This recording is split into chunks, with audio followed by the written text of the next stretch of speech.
अस्सलामुअलैकुम। आप देख रहे हैं जेएन न्यूज और मैं हूं आपकी मेजबान सुंबल जिया। बुलेटिन का बाकायदा आगाज करते हैं और शामिल करते हैं अब तक की अहम तरीन खबरें।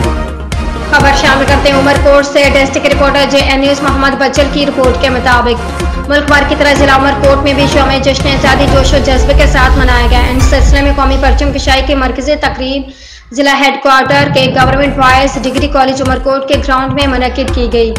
दिन का आगाज मुल्क की खुशहाली के लिए सुबह सवेरे खुसूसी दुआओं के साथ किया गया। इस मौके पर डिप्टी कमिश्नर उमरकोट नवीदुर रहमान लाड, चेयरमैन जिला कौंसिल उमरकोट हाजी मोहम्मद बका पुली, चेयरमैन म्यूनसिपल कमेटी उमरकोट हाजी सैफुल्लाह खालिद सराज सोमरू और एसएसपी उमरकोट आसिफ रजा बलोच ने मिलकर पाकिस्तान का कौमी परचम लहराया और कौमी तराना गाकर सलाम पेश किया। इस मौके पर पुलिस के दस्तों ने गार्ड ऑफ ऑनर पेश किया गया। इस मौके पर डिप्टी कमिश्नर उमरकोट नवीदुर रहमान लाड ने जश्न आज़ादी के मरकजी तकरीब से सदारती खिताब करते हुए कहा कि पाकिस्तान बड़ी जद्दोजहद लाजवाल कुर्बानियों के बाद हासिल हुआ है। कायम पाकिस्तान की जद्दोजहद में तलबा ने अपना सबसे अहम किरदार अदा किया है।